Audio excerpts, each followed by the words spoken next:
Bienvenidos nuevamente a un repaso más de la lección de Escuela Sabática. La lección número 7 es la que estaremos estudiando en esta semana, cuyo título es El cuerpo unificado de Cristo. El texto de esta semana lo encontramos en Efesios 4, versículos 11 y 12, donde leemos de la siguiente manera: Él mismo dio a unos el ser apóstoles, a otros profetas, a otros evangelistas y a otros pastores y maestros, a fin de perfeccionar a los santos para desempeñar su ministerio para la edificación del cuerpo de Cristo. Muy bien, queremos informarles que esta semana nuestra familia sale de vacaciones y vamos a hacer todo lo posible para que en las siguientes 2 semanas usted tenga el video, el comentario de la lección de escuela sabática. Como hemos explicado antes, el problema es que muchas veces el internet no es lo suficientemente rápido para subir un video de 1 hora y minutos, y muchas veces es sencillamente imposible, pero vamos a hacer todo lo posible, y si no, pues vamos a seguir después de que regresemos de nuestras vacaciones. Estamos en esta semana estudiando Efesios 4, los primeros 13 versículos. Qué tremendo mensaje que hay allí. Muchos de esos textos son textos conocidos, así que lo vamos a leer todo. Es imposible cubrir todo esto, imposible. Yo creo que en el versículo 1, 2 y 3 se pasa la hora fácilmente y aún no lo logramos cubrir. Y son 13. Pero vamos a hacer todo lo mejor posible para explicar los puntos más básicos de estos 13 versículos primeros del libro de Efesios capítulo 4. Vamos a leerlo. Yo pues, preso en el Señor, os ruego que andéis como es digno de la vocación con que fuisteis llamados, con toda humildad y mansedumbre, soportándoos con paciencia los unos a los otros en amor, solícitos en guardar la unidad del Espíritu en el vínculo de la paz, un cuerpo y un espíritu, como fuisteis también llamados en una misma esperanza de vuestra vocación, un Señor, una fe, un bautismo, un Dios y Padre de todos, el cual es sobre todos y por todos y en todos. Pero a cada uno de nosotros fue dada la gracia conforme a la medida del don de Cristo, por lo cual dice: subiendo a lo alto, llevó cautiva la cautividad y dio dones a los hombres.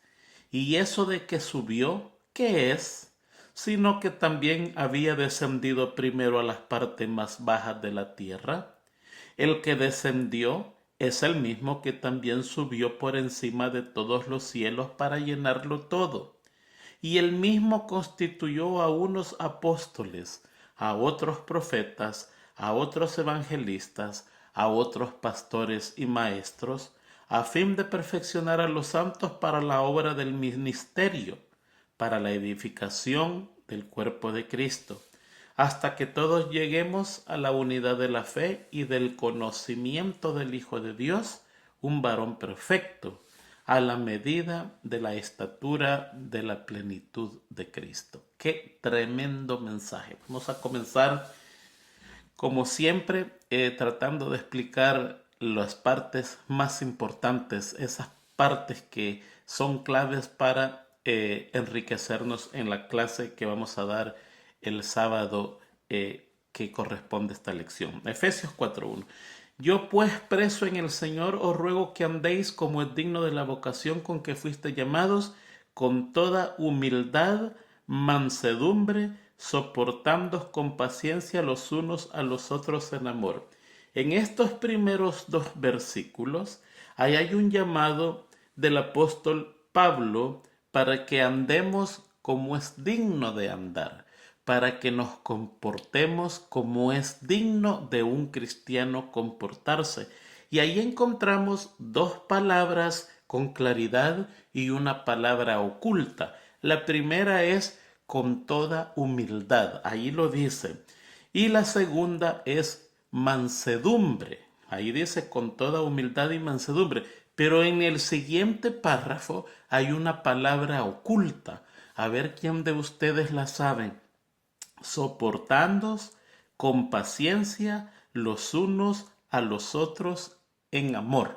¿Qué palabra es esa? No me vaya a decir paciencia, porque ahí dice soportándoos con paciencia los unos a los otros en amor. Si usted une la palabra soportándoos con paciencia, usted va a encontrar que estas dos palabras forman una, y esa palabra se llama longanimidad. Entonces, Pablo indica e invita a que andemos como tenemos que andar, a comportarnos como tenemos que comportarnos, con mansedumbre, con humildad y con longanimidad. Ahora vamos a explicar rápidamente. Yo tengo varios pensamientos para usted para que logremos comprender qué son esas tres palabras. Mire, la humildad es todo aquello que se opone a la soberbia. Una persona soberbia no es humilde, porque la humildad es lo opuesto de la soberbia. La humildad, para entenderlos también, es cuando nosotros estimamos a los demás mejores que a nosotros mismos. Son mucho más mejores, pero hay que estimarlos de corazón, no solo por un compromiso. Cuando nos damos cuenta que nosotros no somos igual a nuestro prójimo, que ellos son superiores a nosotros, y reconocemos sus virtudes y las alabamos correctamente hablando, entonces estamos en camino de la humildad. Otro eh, pensamiento de la humildad es el acto de abrigar pensamientos bajos de nosotros mismos y los mejores pensamientos para los demás. O sea, cuando hablemos de nosotros mismos, no nos antepongamos en la grandeza de los demás. Es todo lo contrario, la grandeza de los demás y nuestra pequeñez. Es no envidiar los dones y las gracias que los demás tienen, sino que alegrarse en ellos y, y disfrutar de esos dones que ellos tienen. Muchas veces nosotros los aceptamos, pero no nos regocijamos. Muchas veces nos pasa eso. Humildad también es la disposición de recibir instrucción de personas más humildes que nosotros. Y este es un problema serio, porque muchas veces se nos acercan personas que no están al nivel de nosotros. Póngale cualquier nivel, nivel intelectual, nivel espiritual, nivel de conocimiento bíblico, nivel económico, sí, sí, sí. Y muchas veces nosotros no queremos recibir instrucción de esta persona que no está a nuestro nivel. Además, humildad es el acto de someterse a la voluntad de Dios en todas las cosas que Dios nos da, sean buenas o sean malas. Eso es humildad. O sea, es someterse a Dios y someterse a nuestro prójimo. También humildad es atribuir todo lo que tenemos y todo lo que somos a Dios. Es parte del orgullo muchas veces cuando tenemos dones y la gente, los hermanos de la iglesia vienen a felicitarnos, y nosotros, en vez de darle gloria a Dios, tomamos esa alabanza para nosotros. O sea, humildad es una palabra muy extensa, y estos son apenas unas ideas básicas de lo que es la humildad cristiana. Aceptar todo lo que Dios dice para mí, ya sea bueno o sea malo. Aceptar que todo lo que yo tengo y lo que yo soy es por la voluntad de Dios, y reconocer a mi hermano como un ser superior a mí. La mansedumbre es relativo a eso, pero trabaja de otra manera. Es una disposición del alma que no nos permite a nosotros provocar y tampoco no ofendernos fácilmente cuando somos provocados. O sea, no provocamos a nuestro prójimo, no, lo respetamos, eso es la mansedumbre. No importa cómo sea. Y cuando a nosotros se nos provoca, la mansedumbre no deja que nos ofendamos fácilmente. Allí usted puede ver un termómetro acerca de cuánta humildad y mansedumbre tiene. Usted, que fácilmente se ofende cuando alguien la provoca. Se ofende fácilmente cuando alguien le habla, levanta un falso testimonio. Se ofende fácilmente cuando alguien lo ridiculiza sin razón o con razón. Se ofende fácilmente cuando alguien la menosprecia, lo menosprecia y no acepta sus dones y lo hace a un lado. Bueno, ahí puede descubrir cuánta humildad y mansedumbre tenemos. Otro aspecto de la mansedumbre es mantener la calma, la serenidad y la paz mental en medio de las debilidades e indiscreciones de nuestros hermanos y familia y todo el que nos rodea, aún en las afrentas de nuestro enemigo. O sea, que cuando estamos enfrentando a esta gente que causa problema, que lo hace sentir mal a uno, nosotros tenemos que tener calma, tenemos que tener serenidad y paz mental. Si nosotros tenemos esas tres cosas cuando la gente nos está molestando, entonces usted está cerca de la mansedumbre. Pero la mayoría de nosotros, como hemos dicho, muchos tenemos mecha corta. Es un poquitito lo que duramos antes de reventar y otros no tenemos mecha, reventamos inmediatamente y se nos ordena ser mansos y humildes con nuestro prójimo y con nuestro Dios. La mansedumbre es también aceptar el trato que Dios nos da sin disputar, sin resistir, eh, y si las injurias que el hombre nos hace, los agravios que el hombre nos hace, tomarlas como que son las pruebas que Dios permite para nuestra purificación. Eso es mansedumbre, aceptar todo lo que Dios dispone de nosotros y si somos agraviados, tomarlo como parte del examen que Dios tiene para nosotros para edificarnos. Muy bien, y para terminar mansedumbre, mansedumbre es aquello que se opone al mal humor. Por ahí comienza nuestro problema. Alguien nos enoja y una vez enojado nosotros podemos hacer cualquier cosa y a veces nos ponemos al dime que te diré con la persona que nos está ofendiendo. En pocas palabras, humildad se opone al orgullo y la mansedumbre se opone al mal humor. O sea, una persona que es mansa y humilde de corazón, anda feliz y acepta a su hermano tal como es. Muy bien, ahí están las primeras dos palabras. Ahora vamos a longanimidad, que es la tercera palabra oculta que encontramos en ese texto. ¿Qué es la longanimidad? ¿Ven? Longanimidad es la duración que tenemos que tener para soportar a la gente que nos ofende.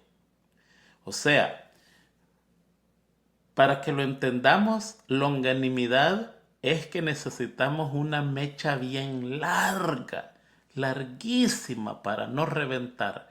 Que si alguien la prende, alguien le pone fuego, va a venir caminando lentamente y uno la puede apagar con tranquilidad. Y fíjese, hermanos, que nosotros necesitamos esos tres elementos porque a veces hemos hecho muchas cosas en la vida que difícilmente nos podemos perdonar a nosotros mismos. Recuerde los errores vergonzosos que usted ha hecho en la vida. Todos los hemos hecho, todos. Aquí no hay una persona que no haya hecho tonterías en la vida, en la juventud, en la niñez, que después nosotros en la vejez o adultos o ya mayores nos ponemos a pensar y nos avergüenzan y uno dice, ¿qué es lo que yo estaba pensando? Y si a veces cuesta perdonarnos a nosotros mismos, entonces no tenemos que sorprendernos cuánto cuesta perdonar a otro. Si a veces nosotros tenemos dificultad perdonándonos nosotros mismos, no hay nada de sorprendente la dificultad que tengamos para perdonar a otro que no sea yo mismo, que sea otra persona. La longanimidad es la paciencia que se tiene ante las provocaciones sin buscar venganzas o ceder al resentimiento o a la mala voluntad. O sea, que si hay una persona que me está molestando y me sigue molestando y me sigue molestando y me sigue molestando, es el acto de aceptarla sin el pensamiento de venganza, sin el acto de resentirme o tenerle mala voluntad. Muchas veces tenemos mala voluntad. Si una persona nos ofendió, a esa persona ya la ponemos en la lista negra. Y muchas veces sabemos que esa persona necesita ayuda o se le puede ayudar, pero no le tenemos buena voluntad. O sea, la longanimidad es cuando soportamos injusticias, injurias, desprecios mayores y repetitivos. Y aun que se repite vez tras vez, nosotros tenemos la paciencia para no decir nada ni tomar represalia contra esas personas. Muy bien, yo creo que hemos entendido, ¿verdad? Lo que es la humildad, lo que es la mansedumbre y lo que es la longanimidad. El texto dice soportándoos unos a otros. ¿Qué es eso? Eso es apoyarnos en las enfermedades, en las perversidades de otra persona. Mire que hay gente que hace cosas malas y, y, y casi nosotros siempre tendemos a apartar a estas personas de nosotros. Hay gente que es muy malhumorada, que es difícil hablar con ellas y ese es el acto de no dejarlos de amar y aún después de no dejarlos de amar, hacerles bien, perdonando las injurias hechas, compadeciéndose y ayudándole. Eso es la esencia del amor. En estos primeros dos versículos, eso es lo que Pablo está diciendo, que tenemos que andar de acuerdo a la vocación con que fuimos llamados. ¿Y cuál es la vocación en que fuimos llamados? Comportarnos como Jesucristo se comportó. Como cordero fue llevado al matadero, no enmudeció, enmudeció y no abrió su boca. Ante la injuria muchas veces tenemos que guardar silencio y aceptar lo que se nos está diciendo sin decir nada. Cosa fácil de hacer, cosa difícil de hacer, depende. Depende con el espíritu que usted le hace. Si lo hace por usted mismo, imposible. Pero si lo hace con Jesucristo, eso es fácil. Más fácil pudiéramos decir. Toma su tiempo vencer todo esto, pero trae mucha satisfacción cuando uno sigue los caminos del Señor. Muy bien, versículo 3. Solícitos en guardar la unidad del Espíritu en el vínculo de la paz. Aquí este texto no está diciendo solamente que hay un espíritu, sino que se refiere a la unidad de afecto, de confianza y de amor entre nosotros. Quiere decir que nosotros los cristianos tenemos que estar unidos en temperamentos y afectos y no estar divididos en facciones y partidos. Muchas veces las iglesias están divididas, por no decir la mayoría de veces. Alguien tiene un problema, una familia tiene un problema, se le unen 5, 6, 7 familias y a la otra familia se le unen otras 7 familias. Yo tuve la oportunidad de estar en una iglesia en una zona rural que la componían 2 familias. Eso era toda la congregación, 2 familias grandísimas. Un día la mamá de la familia se peleó con la otra mamá y la iglesia se dividió exactamente en la mitad. Una apoyaba a la abuelita resentida y la otra apoyaba a la otra abuelita resentida. Mire qué problema, qué difícil es unir una iglesia que no está unida en el espíritu. No tiene paz. Como resultado de estar unidos viene el resultado de la paz. El resultado de estar unidos es la paz. Y por eso el texto dice solícitos en guardar la unidad del espíritu. Y fíjense que esto ni siquiera nosotros lo podemos crear porque es un don de Dios. La unidad ni siquiera la podemos crear, pero sí la podemos guardar. Si el Espíritu Santo guía nuestra iglesia y Él trae unidad, Él es el que la trae. Nuestro deber es guardarla. Y eso es lo que se nos invita a guardar la paz.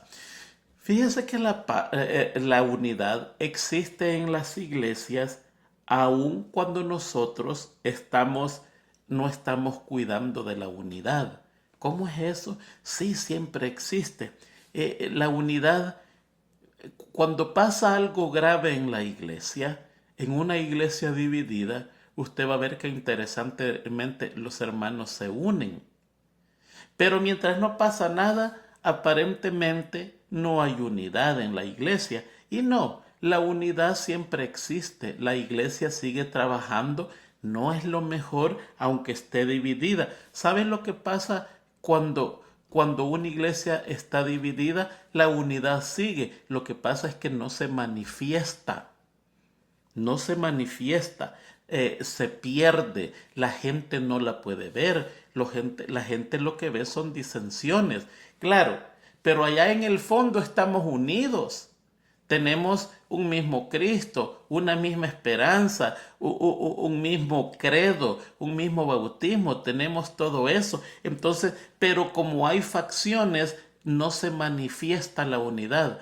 Cuando vienen cosas serias, por ejemplo, si la iglesia comenzara a ser perseguida, se dejaran todas esas cosas y ahora se manifestaría la unidad. No sé si me están entendiendo, es medio complicadito eso. Todos los que vamos a la iglesia, vamos porque amamos al Señor. Quizás no estamos de acuerdo uno con el otro y muchas veces nos apartamos el uno del otro, pero allá internamente nos une el Espíritu Santo, pero como nosotros no permitimos, no la manifestamos esa unidad. Cuando nosotros permitimos que el Espíritu Santo nos una y quitamos todas esas cosas, entonces comenzamos a manifestar la unidad.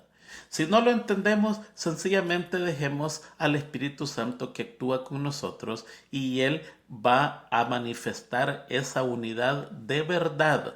No mordiéndose la lengua ni rechinando los dientes, sino que es una unidad que nace del corazón.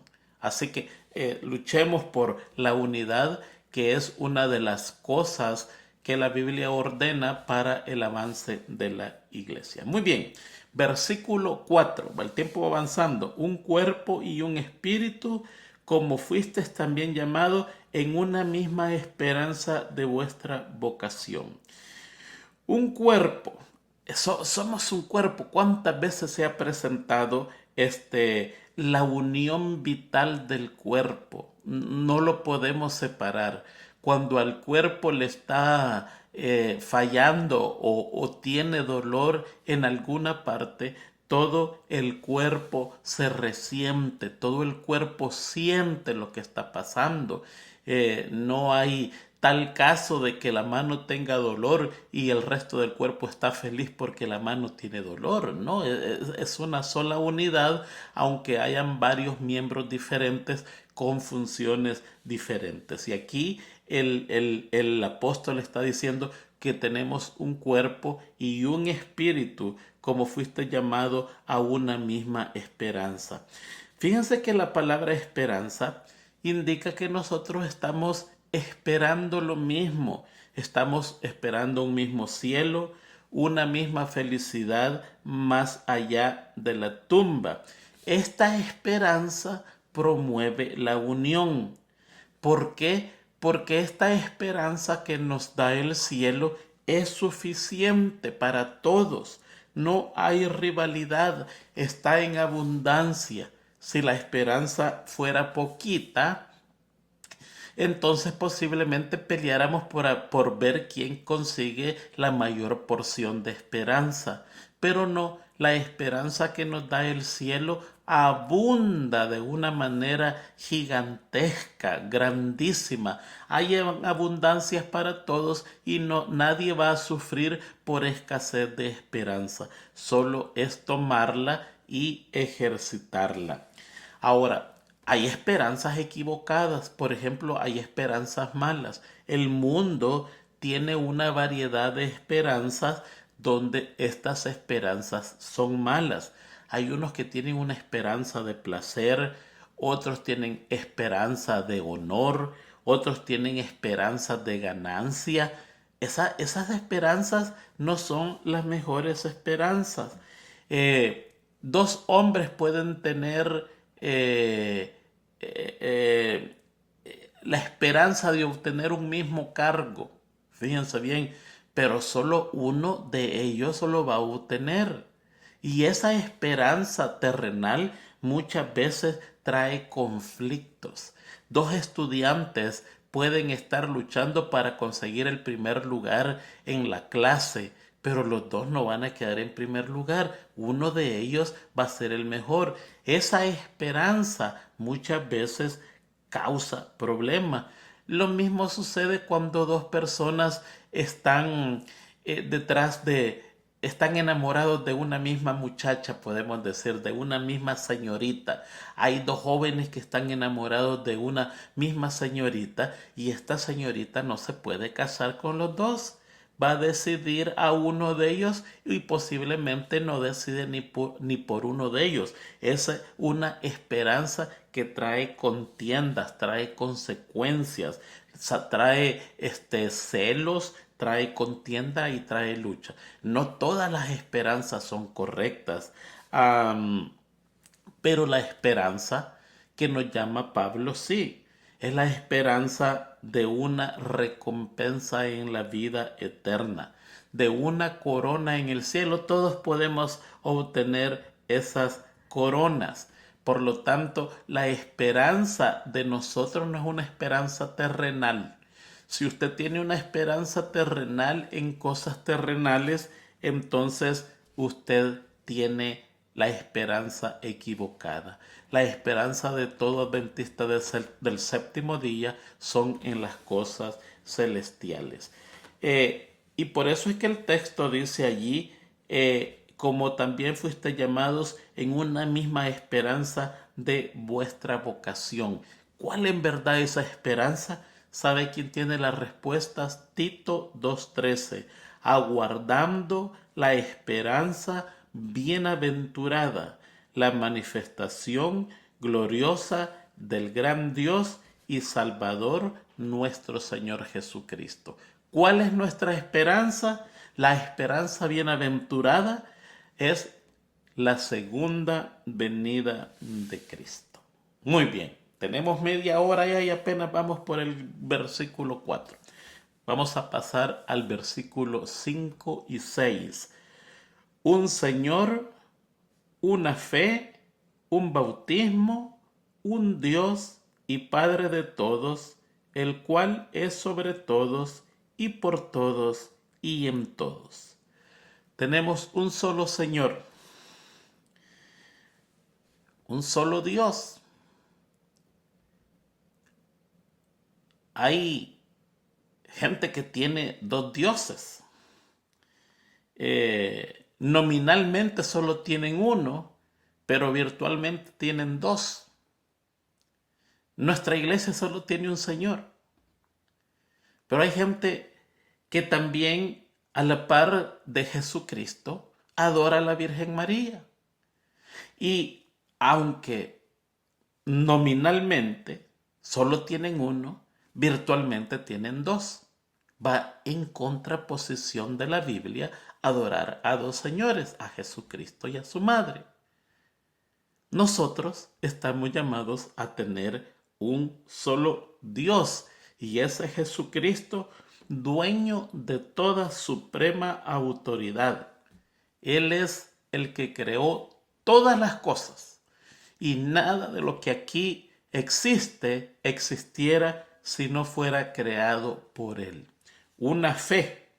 Aquí no está hablando de un credo, no está hablando de las doctrinas fundamentales de la iglesia, no. Una fe, cuando leemos aquí el griego y especialmente Efesios 2:8, denota un instrumento para recibir salvación. Creer que solamente en el Señor Jesucristo somos justificados, adoptados y bendecidos y conseguimos la salvación. Eso es tener una fe, creer solamente en Jesucristo. Un bautismo. Tenemos un solo rito y el Señor lo dejó.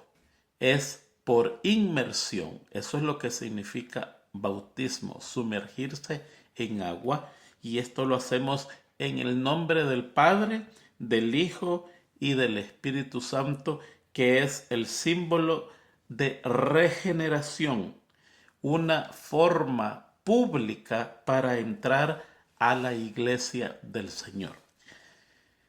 ¿Qué pasa cuando un hermano de otra iglesia viene a la iglesia y dice: yo ya fui bautizado en el nombre del Padre, del Hijo y del Espíritu Santo? Y muchas veces la gente dice: bueno, aceptémoslos por profesión de fe. Y hay otra gente que dice: no, porque él no tenía la doctrina completa. Y ahora que conoce la doctrina completa, tiene que hacer profesión pública de su nueva creencia. Fíjense que no hay un patrón para decidir esas cosas, pero todo apunta que es mejor que se rebautice. Pareciera que por profesión de fe queda corto de fe. ¿Se acuerdan que Pablo encontró a este grupo de 12 que andaba predicando el Evangelio, y ellos predicaban el mensaje de Juan el Bautista? Y les preguntó Pablo y les dijo: ¿han oído acerca del Espíritu Santo? Y ellos dijeron: y sabemos que existe alguien que se llama el Espíritu Santo. Y vino, les explicó y los bautizó correctamente. Tenemos ejemplos bíblicos. Si una persona de una iglesia viene con una doctrina diferente, incompleta o equivocada, y viene a nuestra iglesia y conoce una verdad más clara, es necesario que tome este paso público como prueba que está aceptando la verdad más amplia que el Señor le da. ¿Qué pasa con los que se quieren rebautizar en la iglesia? Dejamos que se rebauticen. Muchas veces decimos: para eso está la Santa Cena. La Santa Cena es un mini bautismo, por lo que nos ensuciamos andando en el camino. Le voy a leer un texto que se encuentra en el libro de Evangelismo, página 271, que habla acerca del rebautismo de los hermanos que pertenecen a la iglesia adventista. Dice: este es un tema acerca del cual cada individuo debe decidir concienzudamente en el temor de Dios. En pocas palabras, a nadie le importa el rebautismo de otra persona, solo la persona que lo está haciendo. Él debe de instar, no pertenece, no, déjeme leer de nuevo. El deber de instar no pertenece a nadie sino a Dios. No es mi trabajo andar diciéndole a una persona: hermano, rebautícese. No, ese no es mi trabajo. Tampoco es mi trabajo decirle: no, no se bautice. Nadie me ha dado esa autoridad. El deber de instar no pertenece a nadie sino a Dios.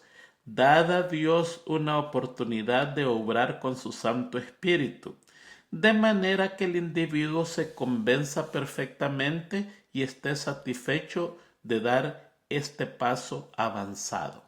¿Qué pasa con el que se quiere rebautizar? Déjelo, ese no es su negocio. Dios no le ha dado ninguna autoridad que vaya a favor o que vaya en contra, a empujarlo o a detenerlo. Deje que Dios va a obrar con esa persona y el Espíritu Santo va a ser el que va a decidir qué es lo que tiene que hacer, si lo hace o no lo hace, y a usted y a mí no nos interesa. ¿Quedó claro? No se vuelva a meter en eso. Un solo Dios y Padre de todos. Y termina aquí diciendo quién está sobre todos y a través de todos y en todos. Interesantemente. Fíjense que aquí en estos versículos, si usted lee detenidamente, en la unidad que presenta Pablo, allí está el Padre, el Hijo y el Espíritu Santo, pero está en la forma inversa como usualmente se presenta. Primero comienza hablando del Espíritu Santo, después habla de Jesucristo y por último habla del Padre. Déjeme volver de nuevo aquí donde dice el versículo 3: solícito en guardar la unidad del Espíritu en el vínculo de la paz. Dice ahí en el vínculo de la paz, un cuerpo y un espíritu. Ese es el primero que menciona. Como fuisteis llamado en una misma esperanza de vuestra vocación. En el versículo 5 dice un Señor. Y en el versículo 6 dice un Dios. O sea que lo presenta de la forma invertida que usualmente se sabe presentar. Nosotros decimos el Padre, el Hijo y el Espíritu Santo, pero en este caso Pablo presenta primero al Espíritu Santo, después al Señor, a Jesucristo, y por último al Padre, que es la fuente última de la unidad espiritual. Un Padre que está sobre todos, a través de todos y por todos. Hay mucha gente que ha agarrado esas tres frases: sobre todos, a través de todos y por todos, y cree que allí están las tres posiciones de la deidad. Sobre todos, a través, sobre todos está el Padre, a través de todos está Jesucristo y por todos está el Espíritu Santo. El texto es medio forzadito, medio complicadito, pero es interesante cómo a veces se trata de comprender estas cosas. Así que allí tenemos en estos versículos un Señor, una fe, un bautismo, un Dios y Padre de todos, el cual es sobre todos y por todos y en todos. Está hablando de una unidad perfecta, que es lo que se nos ha llamado a hacer en la iglesia con Jesucristo como cabeza. Muy bien, versículo 7. Pero a cada uno de nosotros fue dada la gracia conforme a la medida del don de Cristo. Estos son los dones que el Señor nos entrega por su gracia para que los pongamos a funcionar en las diversas partes de la iglesia. Muchos de estos dones son dones comunes y corrientes, pudiéramos decir, como la fe, la esperanza, el amor, el celo religioso. Muchos de estos. Pero hay unos dones que no son comunes. Por ejemplo, la profecía, el exorcismo, la sanación divina, el don de lengua, no son dones comunes. Ya sean que no sean dones comunes o que sean dones comunes, todo viene de parte de Dios.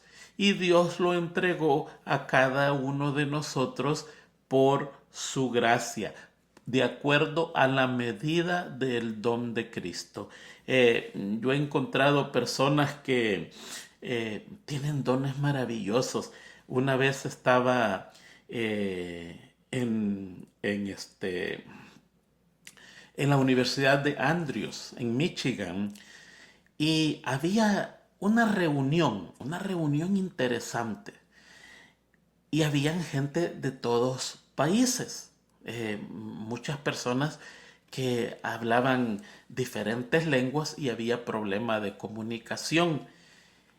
Y alguien estaba tratando de decir algo y no podía, le estaban tratando de explicar. Y de entre medio salió una niña con aspecto coreano, y era coreana. Cuando uno se relaciona bien con esta gente, logra descubrir cuándo la persona es de China, cuándo es de Japón, cuándo es de Corea, cuándo es de Tailandia, de Filipinas. No los conoce, tienen facciones diferentes. Y salió la niña y dijo, ¿cuál es el problema? Hablando en coreano. Y le tradujo de coreano al español. Y de repente,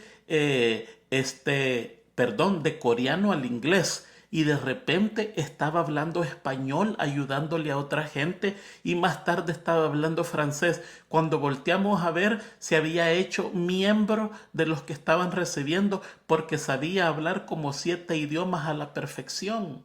¡Qué cosa más impresionante! Todo lo que nosotros somos lo recibimos de Dios.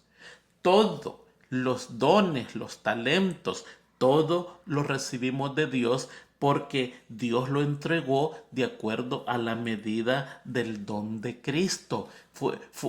Ellos fueron los que decidieron. ¿Y qué hay de los cantantes del mundo que cantan hermosísimo? Son don de Dios.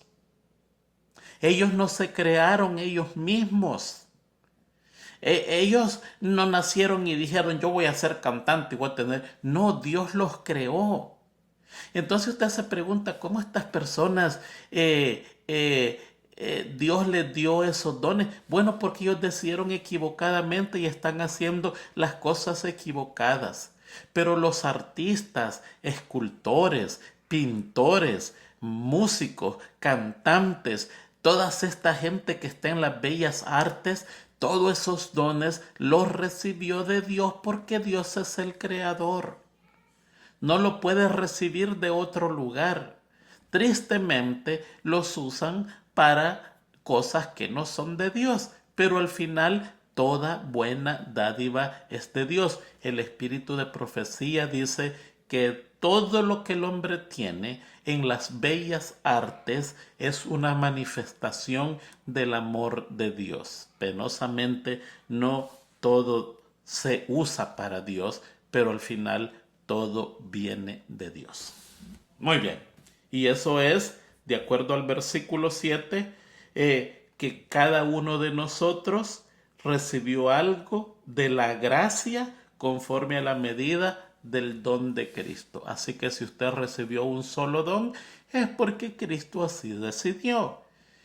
Si hay otro que recibió 4 dones hermosos, no le tenga envidia, no le tenga ningún problema, porque la persona no tiene culpa de tener 4 dones así, sino que el Señor sencillamente se los dio. Cuando vemos a una persona muy talentosa que sobrepasa nuestros talentos, muchas veces nos causa malestar y a muchos nos causa envidia. No tendría que haber eso. Tendría que haber una alabanza al Señor, porque el Señor en su amor decidió darle a estas personas dones maravillosos, y más si esta persona las usa para Cristo, deberíamos de estar contentos de que esta persona recibió mucho del Señor.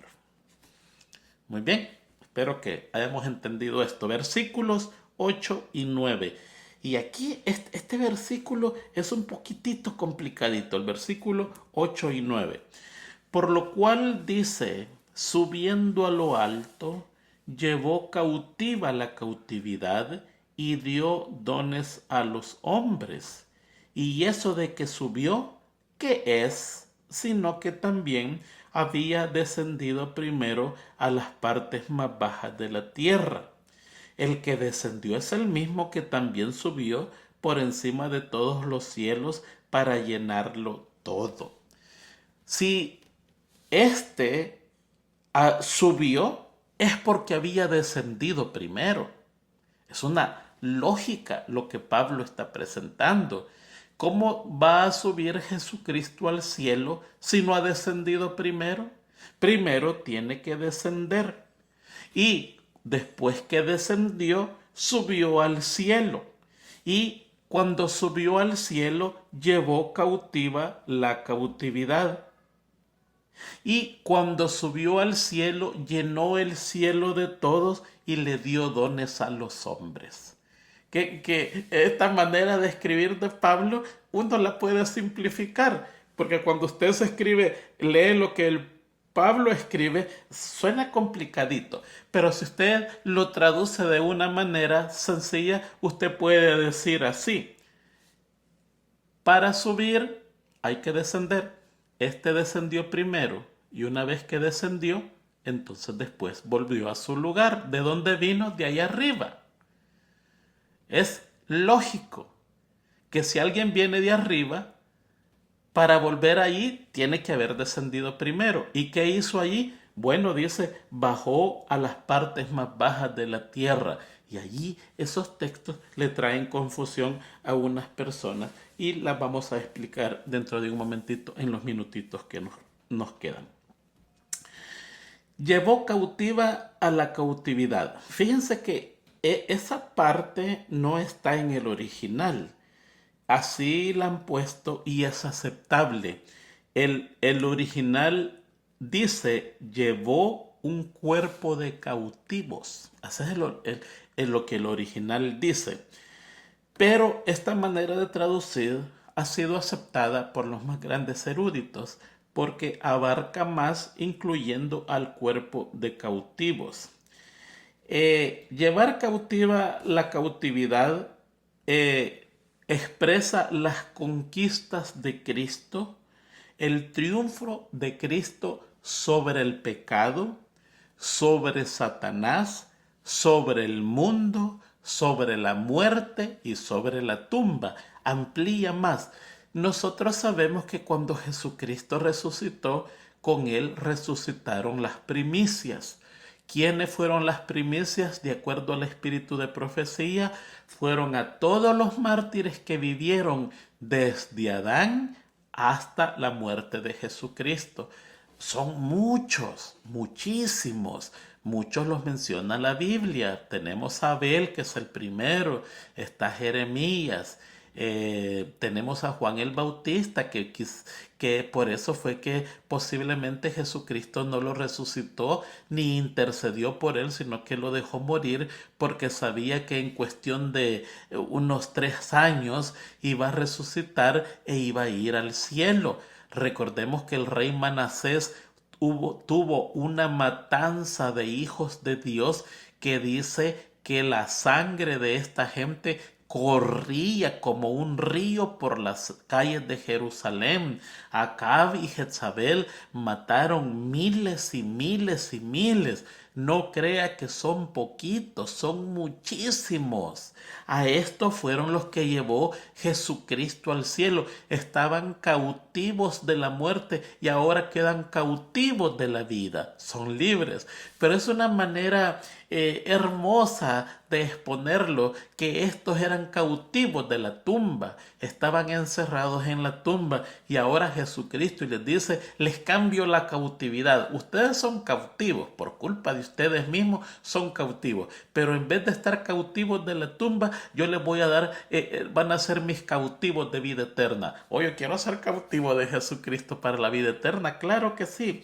Pero ellos traducen, llevó cautiva la cautividad por el gran poder que tiene Jesucristo, no solamente sobre la muerte, que al final ese es el propósito más grande, vencer la muerte y obtener vida eterna, pero también vence a Satanás, vence el pecado, vence el mundo y la tumba y la muerte, por supuestamente. ¿Ve? Para entender este texto mejor, Colosenses 2.15 nos explica qué es llevar cautiva la cautividad.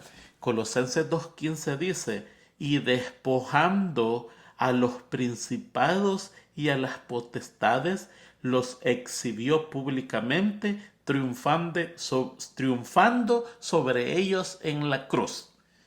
Ahí se llevó cautiva la cautividad.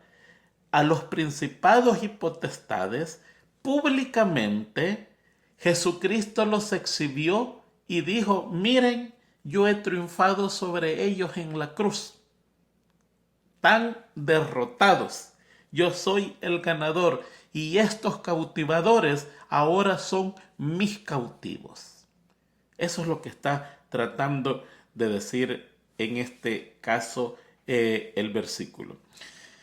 Y eso de que subió, ¿qué es? Sino que también había descendido primero a las partes más bajas de la tierra. Ese versículo causa tanto problema en las religiones, porque cuando usted escucha las explicaciones de que Jesucristo descendió a las partes más bajas de la tierra, hay muchas religiones que enseñan que Jesucristo descendió al infierno. Pero es que no existe infierno aquí en la tierra. El centro de la tierra sí es caliente, muy caliente. Pero eso no es ningún infierno. Allí no hay ningún infierno. No existe ningún infierno en ningún lugar del universo en este momento.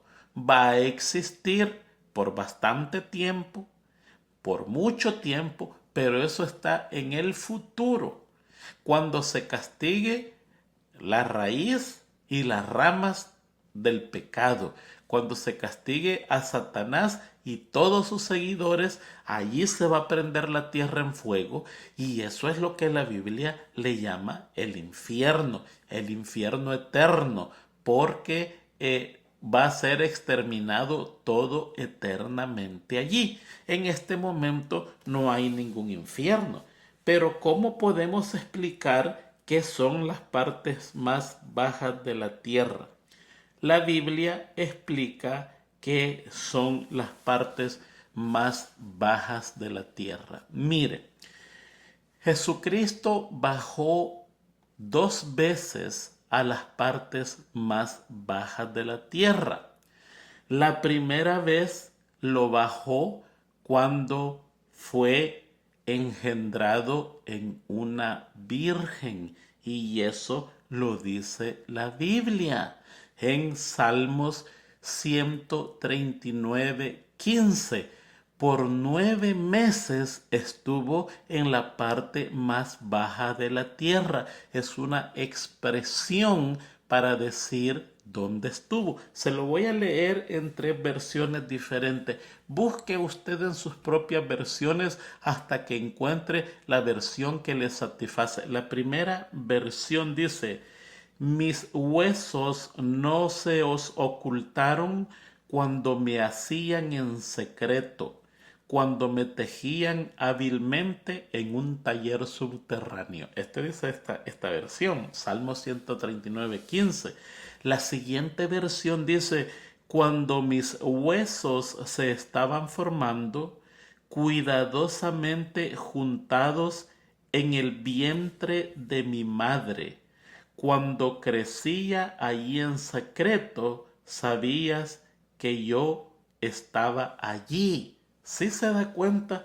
La mayoría de Biblias que usted va a leer dice que estaba en el fondo de la tierra, en lo más profundo de la tierra, las partes más bajas de la tierra. Y la tercera traducción, nueva traducción viviente, dice: me observaste mientras me formaban en total reclusión, mientras me entretejían en la oscuridad del útero. Fíjense que eso es tan profundo, porque el Espíritu Santo toma a un Dios inmenso, un Dios grandísimo, un Dios omnipotente, y lo reduce a un embrión, lo reduce a nada y lo coloca en el vientre de una virgen, una mujer que está selladita completamente, y lo pone en el olvido, pudiéramos decir, 9 meses. Y a eso le llama la Biblia que baja a lo más profundo de la tierra. ¿Por qué? Porque queda puesto en el olvido. ¿A dónde estaba Jesús cuando María estaba embarazada? Allí, en el útero. No estaba pensando y diciendo: ya llevo el primer mes acá, me faltan 8 para nacer. No, lo mismo que a usted le pasó, lo mismo que a mí me pasó, a Jesucristo le pasa. Es profundo el amor de Dios. No logramos comprender cómo un Dios queda reducido a nada en lo profundo de la tierra, en la oscuridad del útero materno. Cuando nació, no nació y dijo: al fin nací. Ya nací. No, lo mismo que usted y yo. Nacimos y no nos dimos cuenta. Crecimos como niños. Fue amamantado como nosotros. Fue cuidado como un bebé indefenso. Había que cuidarlo, limpiarlo, alimentarlo, bañarlo, protegerlo, mimarlo. Un bebé como usted y yo tuvo uso de la razón igual a usted y a mí. 4, 5, 3 años, cada quien diferente. Cuando él se dio cuenta que era el Hijo de Dios, es cuando fue al templo y se dio cuenta quién era. 12 años, más 12 años y 9 meses. Pero esos primeros 9 meses, dice Salmo 139:15, que fue puesto en el fondo de la tierra. Eso usted y yo no lo comprendemos. Nunca vamos a entender el amor de Dios. No lo vamos a comprender nunca.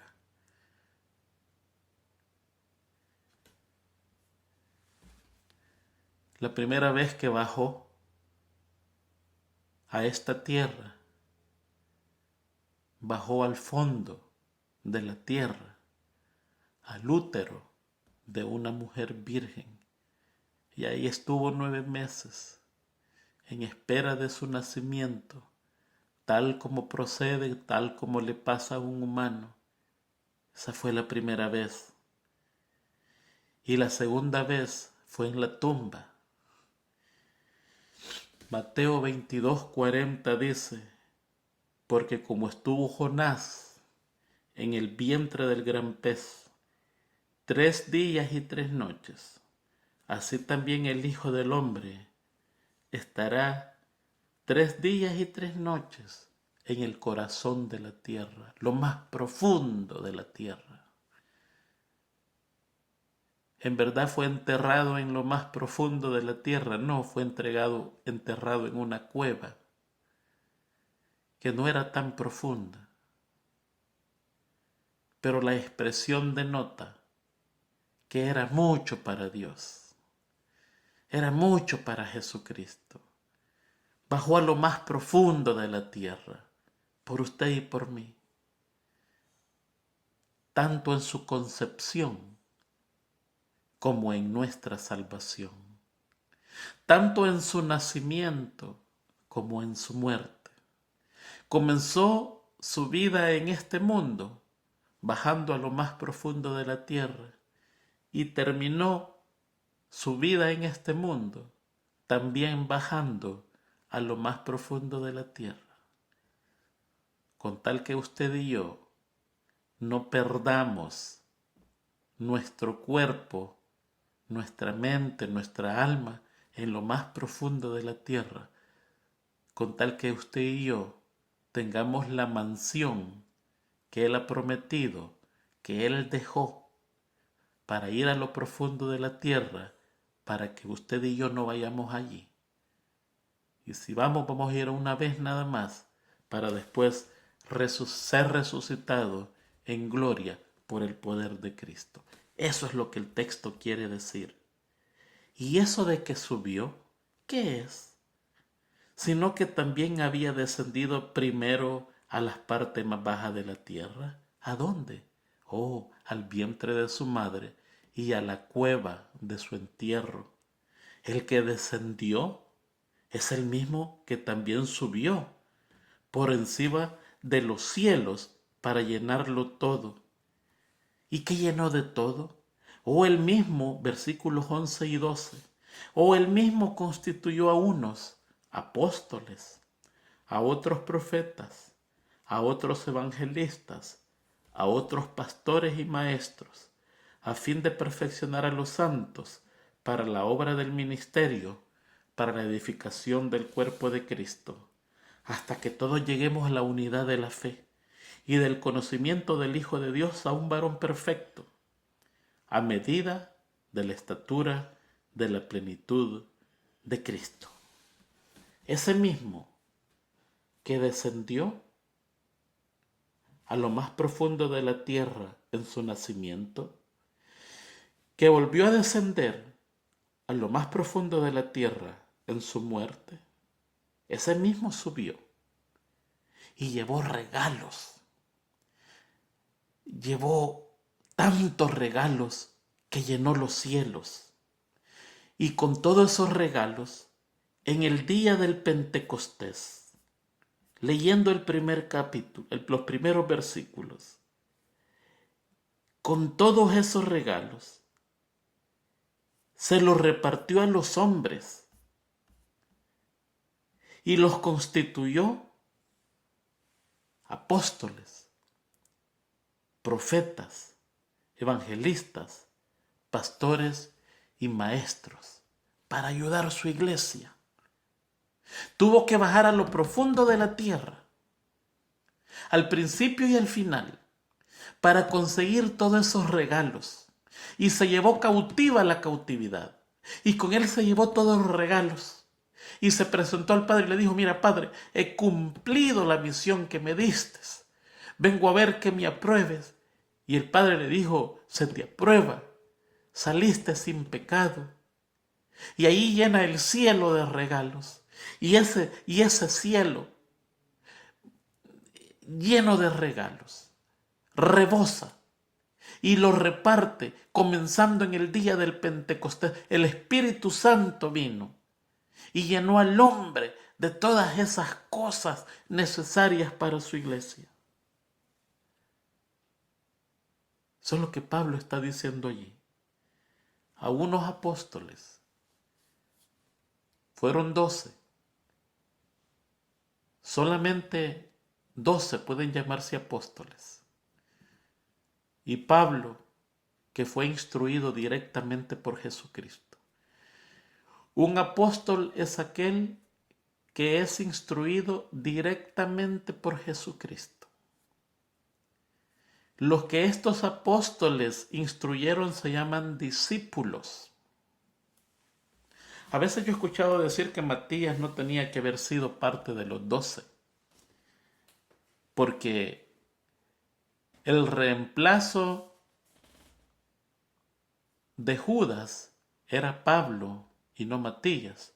Pues no, déjeme decirle que no, que el espíritu de profecía no enseña eso. Se eligió a Matías porque el Espíritu Santo dijo que había que elegirlo. ¿Por qué? Porque Jesucristo en el día del Pentecostés se presentó en el lugar santo como intercesor del hombre. Jesucristo es el sumo sacerdote. Y en su pectoral lleva 12 piedras, que esas 12 piedras representan a las 12 tribus de la iglesia antigua y a los 12 apóstoles de la iglesia nueva. El mismo Salvador para las dos iglesias.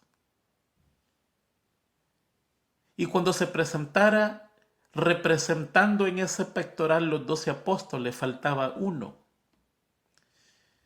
Y por eso es que el Espíritu Santo dijo, elijan a uno. Y echaron suerte, y la suerte cayó sobre Matías, para que cuando Jesucristo se presentara en el lugar santo, ese pectoral estuviera completo, con el nombre de las 12 tribus de la iglesia antigua y con el nombre de los 12 apóstoles de la iglesia nueva. El espíritu de profecía dice que Pablo en verdad entró para reemplazar a Esteban. Eso es lo que el espíritu de profecía dice, no a Judas. Apóstoles solamente son esos 13, pero oficialmente son 12. Y Pablo, que es llamado después, que se llama él apóstol también de Jesucristo. A otros profetas. Y aquí hay una jerarquía de personas en nuestra iglesia. Profeta es uno de los grados más altos, uno de los puestos más altos. Porque el profeta es el que habla por Dios al pueblo. ¿Qué es más importante, un rey o un profeta? Por supuesto, un profeta. Porque el rey habla por su pueblo y el profeta habla por Dios. No muchos son profetas. No, son bien pocos. Y llevan una gran responsabilidad. Hablar por Dios al pueblo, corregir y enseñar. Muchos hablan acerca del futuro, muchos tienen mensajes diferentes. Después vienen los evangelistas. Estos son los que no tienen una jurisdicción donde trabajar siempre, sino que andan por todos lados predicando la palabra de Dios. Y después vienen los pastores y los maestros. ¿Por qué los ponen juntos? Porque las enseñanzas es lo mismo, lo único que en diferentes lugares. El pastor es el superintendente de la iglesia y los maestros son los superintendentes de las escuelas. Y en los dos están supuestos a enseñarse a Jesucristo. Es tan importante la educación de los niños en el cristianismo que el Espíritu Santo los puso allí. En nuestros días hay lugares que se hacen bien, hay lugares que se hacen mal y hay lugares que se hacen pésimamente, tanto en las iglesias como en las escuelas. Pero los dos tienen como propósito principal la enseñanza de las cosas divinas. Y el pastor corregir, predicar, guiar, ayudar, bautizar, abrir congregaciones. Pero aquí en este caso están juntos, porque su propósito y rol principal es instruir a la iglesia e instruir a la escuela. Muy bien, creo que hemos cubierto la mayoría de todo esto. Hay mucho más que decir, pero tenemos ya nuestro tiempo completo. Gracias por estar con nosotros. Recuerden, la otra semana vamos a tratar de poner el video porque están interesantísimos esos temas. Nos toca decirle que Dios le bendiga, que Dios le guarde. Todo lo que aprendamos, pongámoslo en práctica. Que tengamos una hermosa clase llena de información, nutramos nuestras iglesias, a nuestros alumnos y eso es todo lo que le deseamos. Pasen una feliz semana y bendiciones del cielo para cada uno de ustedes.